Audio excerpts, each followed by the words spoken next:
Pemirsa, Anda kembali dalam Dialog Malam, masih bersama dengan Mas Roy Suryo. Mas Roy, tadi kritik ini adalah sangat penting untuk pemerintah, namun juga ketika Pak Presiden ini meminta untuk masyarakat lebih aktif lagi mengkritik pemerintah, eee, apakah sebetulnya juga dari pemerintahnya sendiri terkait dengan keterbukaan data ini sudah, sangat terbuka kepada masyarakat atau belum Ya, menurut Anda? soal terbuka dan tidak itu sebenarnya masyarakat tinggal manfaatkan data saja.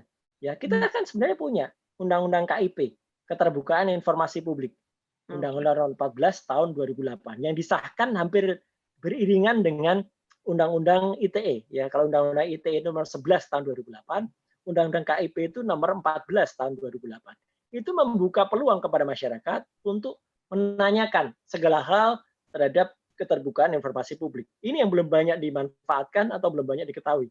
Karena sebenarnya pemerintah tuh harus membuka diri dan tidak perlu sampai sebenarnya presiden harus menghimbau masyarakat untuk mengkritik. Ya, karena masyarakat bisa kok mendapatkan informasi publik itu dari semua lembaga, dari semua. Misalnya apa? Masyarakat menanyakan, oh kalau ada pembangunan ini biayanya dari mana? Oh itu uang rakyat yang kami salurkan atau kami bayar atas nama pajak itu arahnya kemana saja? Misalnya, oh sekitar 600 sekian triliun untuk dana yang digelontorkan dalam rangka pemulihan situasi ekonomi gara-gara COVID-19 ini kemana saja? Berhak masyarakat tanya. Dan itu sah, terjamin dengan undang. Nah, masalahnya adalah apakah implementasi dari undang-undang itu dijamin juga oleh masyarakat? Ini kayak anekdot ya. Kayak anekdot atau ungkapan yang mengatakan Anda bebas kok mengkritik ya, tapi setelah mengkritik belum tentu Anda bebas. Nah, ini kan juga jangan sampai anekdot itu terjadi, idiom itu terjadi ya. Karena apa? Karena yang dijamin hanya pada saat melakukan kritik, tapi setelah itu tidak dijamin kebebasannya. Nah, ini yang kemudian perlu untuk menjadi catatan semua pihak ya. Karena kita juga tidak ingin ya yang namanya peristiwa 98 itu terjadi ya atau peristiwa 65 ya. Kalau 65 kan ada kudeta yang dilakukan oleh kelompok yang menyebut dirinya Gerakan 30 September ya, PKI waktu itu. Nah, kita tidak ingin itu terjadi lagi ya karena itu sudah luka dalam sejarah. Tapi kalau kemudian situasi itu kemudian menjadi terulang ya itu kita harus belajar dari masa lalu. Kenapa pemberontakan PKI bahkan sebelumnya itu ada tahun 48 itu sempat muncul ya atau tahun 65 atau bahkan reformasi 98 muncul karena apa? Karena pemerintah melakukan kegiatan yang disebut sebagai otoriter ya.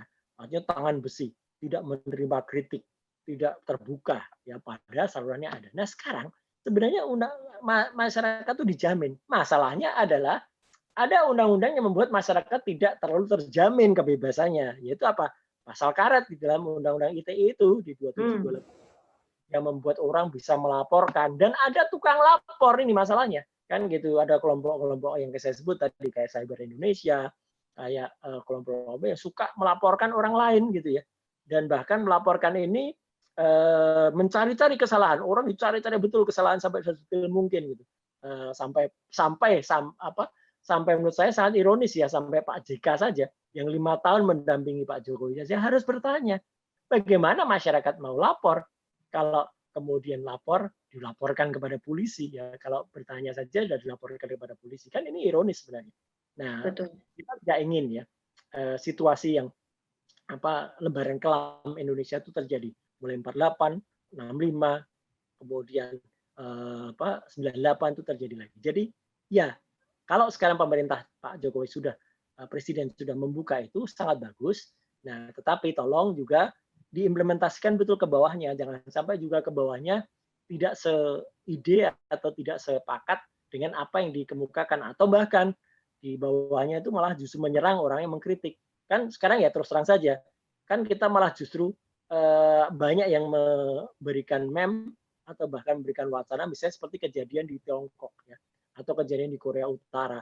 Orang yang mengkritik kemudian malah dicari-cari ya, dibuka kesempatan kritik tapi begitu yang kritik muncul ditangkepin semua yang kritik. Ya, itu kan terjadi ya baik di Cina maupun yang ada di Korea Mmm, Utara. Ini kan ironis kalau yang ini terjadi. mhm. Maka belajarlah dari apa yang sudah terjadi di masa lalu, belajarlah juga dari apa yang ada di luar negeri untuk apa kebaikan Indonesia, kebaikan kita semua. Ya jangan kita malah justru harus mengulang kembali sejarah gara-gara kita tidak belajar sejarah. Betul. Jadi bisa juga dibilang bahwa selama ini pasal karet UU ITE ini kerap menjadi biang upaya kriminalisasi pemerintah dan itu yang membuat Jokowi ingin merevisi Undang-Undang ITE, begitu ya, Mas Roy? Ya, kalimat tadi mungkin kalau saya tidak mengiyakan langsung ya gitu. Hmm. Karena apa? Karena disebut biang kriminalisasi pemerintah. Pemerintah pasti tidak mengakui ya bahwa yang mengkriminalisasi itu pemerintah, pasti bukan. Ya Oke. gitu. Karena orang-orang yang mungkin mengatasnamakan mereka dekat dengan pemerintah atau mereka-mereka yang inginnya pro pemerintah tapi kemudian malah merugikan dari pemerintahnya sendiri. Sebenarnya pemerintah sendiri rugi loh ya. Kalau nanti misalnya kita sekali lagi kita tidak ingin ya kejadian seperti 98 atau 65 atau 46 dan lain sebagainya. Ya, kemudian jatuh gara-gara apa? Gara-gara dianggap otoriter. Jatuh gara-gara dianggap melindungi buzzer. Jatuh gara-gara dia memelihara. Kan sekarang bahkan media juga sudah mulai melakukan kritik ya. Ada kemarin karikatur yang sangat lucu yang menurut saya juga ada benarnya juga di sebuah harian di Jawa Tengah ya, harian Suara Merdeka gitu. Ada gambar Pak Jokowi, kemudian di bawahnya ada seekor bulldog ya, seekor anjing bulldog berkalung tulisan buzzer gitu. Kemudian sebelah anjing juga yang kemudian bertuliskan bukan RUU, bertuliskan Undang-Undang ITE. Nah, sampai di karikaturkan begitu, itu kan berarti kan sudah keras sekali ya, keras sekali. Artinya apa? Ya masyarakat sudah menganggap begitu. Jadi di satu sisi Pak Jokowi ingin baik kepada masyarakat dan saya juga masih percaya ya kebaikan beliau. Ya, tetapi sisi yang lain kelompok di sekitar inner circle-nya ini mungkin yang tidak ingin yang namanya comfort zone ini itu terganggu. Jadi makanya melakukan hal-hal yang tidak kemudian sejalan dengan apa yang diinginkan. Ya gitu. Jadi artinya malah anti demokrasi.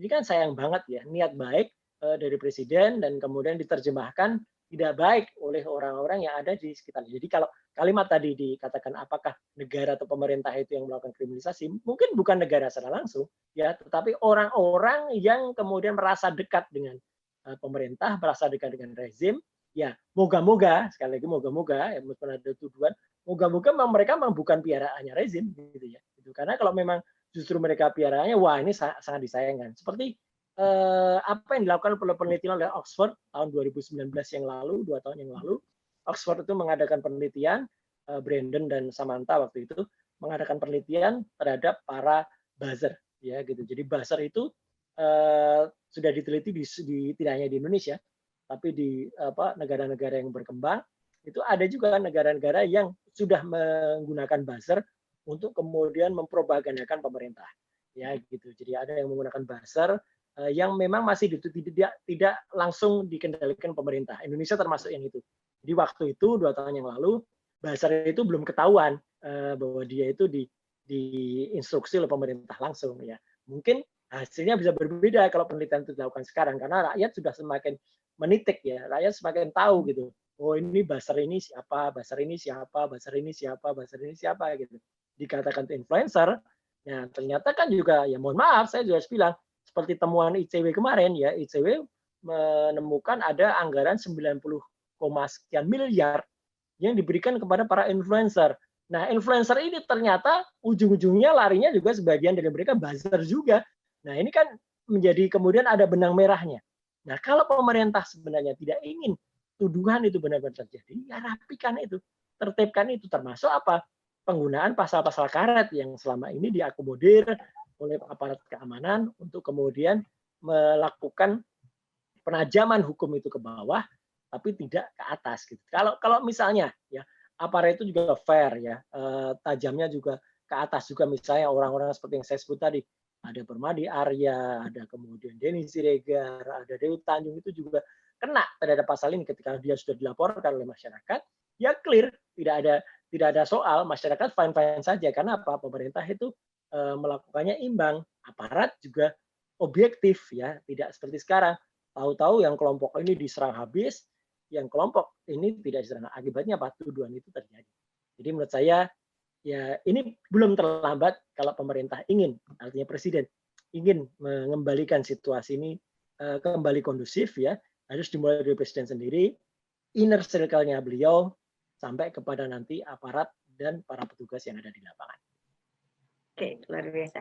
Mas Roy, Ya, berdasarkan pandangan Anda sendiri nih, ketika Pak Jokowi ya, ini meminta keaktifan partisipasi masyarakat untuk lebih bisa mengkritik pemerintah, apakah sebetulnya pemerintah sendiri sudah benar siap untuk dikritik oleh masyarakat luas? ya. Siap tidak siap itu resiko dari pemerintah. Itu adalah resiko jabatan. Orang menduduki posisi sebagai di posisi sebagai pemerintah, itu artinya dia adalah pelayan masyarakat, pengemban amanah yang harus memberikan layanannya kepada masyarakat. Dia harus siap, ya. Mau nggak mau harus itu terjadi. Kalau nggak mau dikritik, ya nggak usah duduk di pemerintah. Oke. Kayak kayak orang mengatakan kalau kita nggak ingin enak, ya ya harus mau pahitnya juga. Jangan hanya mau enaknya saja. Kalau mau enaknya saja kan, ya setiap orang mau gitu kan, gitu. Artinya sebuah posisi atau sebuah jabatan itu membutuhkan juga pengabdian, membutuhkan juga pengorbanan. Nah, termasuk pengabdian dan pengorbanan itu apa? Untuk menerima dari masyarakat. Dia tidak akan duduk di situ kalau tidak ada amanah rakyat, tidak ada ridho dari Allah Subhanahu Wa Taala, dari Tuhan yang Maha Kuasa, tidak akan di situ. Dan ketika dia tidak bisa menerima kritik atau dia tidak siap menerima kritik, itulah saatnya dia tidak kemudian pas lagi di posisi itu. Jadi artinya seperti ya, saya harus bilang ya, semua ada sisi baiknya, semua ada sisi buruknya. Bung Karno sekali lagi, dulu ketika memimpin Indonesia dalam pergerakan kemerdekaan Indonesia luar biasa. Tapi ketika di akhir masa beliau, banyak juga tuduhan-tuduhan minor terhadap beliau ya gitu. Jadi dulu menghambur-hamburkan uang masyarakat waktu itu, membuat proyek-proyek mercusuar yang waktu itu sedang tidak dibutuhkan di Indonesia. Waktu itu misalnya membuat banyak proyek-proyek yang akhirnya tidak sesuai dengan kondisi sosial masyarakat di tahun-tahun 65-an waktu itu. Ya, akhirnya kritik itu juga terjadi. Tapi beliau tidak terlalu mendengar kritik, ya jatuhlah beliau. Kayak Pak Harto juga sama. Ya, di akhir-akhir masa beliau di tahun 97 juga sama. Orang banyak juga mengkritik, tapi beliau mungkin inner circle-nya terlalu menutup beliau terhadap kritik, jatuhlah Pak Harto. Demikian juga kalau tidak hati-hati, kalau inner circle ini terlalu menutup lingkungan sekitarnya Pak Jokowi, ya saya juga khawatir bisa terjadi hal yang sama. Makanya karena kita sayang presiden, kita sayang yang sudah kita hormati bersama, kita pilih bersama. Nah, maka kita juga sarankan pemerintah memang juga harus terbuka terhadap kritik. Sekali lagi, pemerintah memang harus siap terhadap kritik karena kritik itu merupakan bagian dari tanggung jawab, bagian dari amanah yang harus dijalankan. Oke, baik. Mungkin terakhir untuk Mas Roy. Mas Roy, mungkin ada harapan untuk masyarakat dan juga pemerintah ataupun pesan berkenaan dengan adanya momen ini, permintaan dari seorang presiden yang meminta masyarakatnya untuk lebih aktif lagi mengkritik pemerintah itu sendiri. Silakan Mas Roy. Ya, momentum ini harus dimanfaatkan dengan baik. Bukan hanya oleh masyarakat, tapi oleh yang menyampaikan statement sendiri, yaitu Pak Jokowi. Ya, Pak Jokowi sudah menyampaikan ini secara terbuka. Sebaiknya lingkungan, mulai dari diri sendiri, mulai dari Pak Jokowi sendiri, benar-benar terbuka terhadap kritik, ya, membuka masukan dari masyarakat. Sekelilingnya juga melakukan hal yang sama, jangan malah menjadi seperti yang dikarikaturkan oleh Harian Suara Merdeka itu, ya, jangan malah menjadi bulldog bagi beliau ya gitu karena itu tidak sehat ya gitu melindungi tapi ujung-ujungnya justru menjerumuskan dan masyarakat juga harus siap ya. Saya pun juga bisa memaklumi masyarakat banyak yang jera ya atau takut terhadap ini. Tapi saya kan juga nggak ada takut-takutnya. Kenapa? Kalau yang kita kritik itu benar ya, perhatikan tweet saya. Ya, saya pun mengkritik juga keras ya. Tapi saya selalu memiliki bukti, memiliki referensi yang ada di baliknya. Itulah cara yang diinginkan oleh semua pihak. Jadi artinya apa? Meskipun itu keras, tapi kan ada buktinya, ada referensinya, ada tujuan. Memang saya juga tidak suka kritik yang sifatnya hate speech, asal bicara, tidak ada data, atau bahkan kabar bohong atau hoax. Ya. Jangan membuat kabar bohong, karena itu bisa membalik kepada kita sendiri. Kritiklah dengan benar, mungkin dirasakan kurang santun ya gitu bahasanya, karena setiap orang kan berbahasa juga beda-beda. Ya, tapi santun dan dia itu tergantung kepada niat kita. Kalau nawa kita, kalau niat kita baik, ya insya Allah yang menerima saya juga akan baik. Kalaupun ada orang yang kurang bisa menerima, ya saya juga sering mengkritik tapi kemudian diserang habis, ya mungkin kita belum satu frekuensi saja, belum satu kesepahaman. Tapi percayalah ya bahwa tujuan semua itu sebenarnya untuk kebaikan. Tidak ada orang yang bertujuan tidak baik.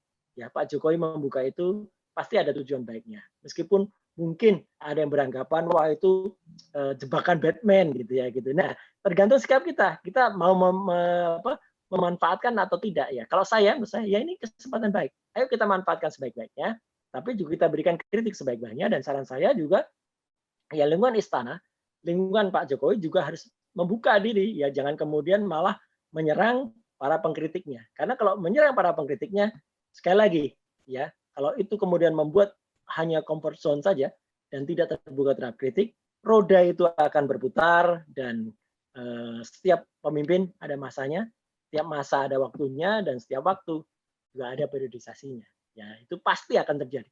Ya, disadari atau tidak itu pasti akan terjadi. Jadi tergantung mau soft landing atau tidak.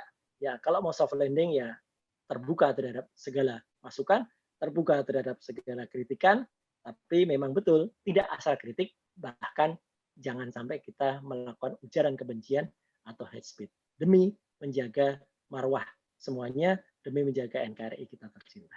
Luar biasa sekali penutupnya. Terima kasih Mas Roy Suryo atas diskusi kita pada malam hari ini. Betul sekali tadi apa yang dijelaskan oleh Mas Roy, bahwa momen ini seharusnya menjadi momen yang sangat baik, yang harus dimanfaatkan dengan baik untuk bisa lebih membuat demokrasi di negeri ini juga semakin baik dan semakin terbuka, begitu ya Mas ya? Betul, ya. Nah, semoga juga tadi Mas Sandra. Apa yang kita diskusikan juga ini bisa didengar dan juga bisa informatif untuk seluruh lapisan masyarakat. Saya ucapkan sekali lagi terima kasih untuk Mas Roy atas waktunya pada malam hari ini. Untuk itu, saya Sandra Andriani beserta segenap kru yang bertugas mengucapkan terima kasih atas kebersamaan Anda. Selamat malam dan wassalamualaikum warahmatullahi wabarakatuh.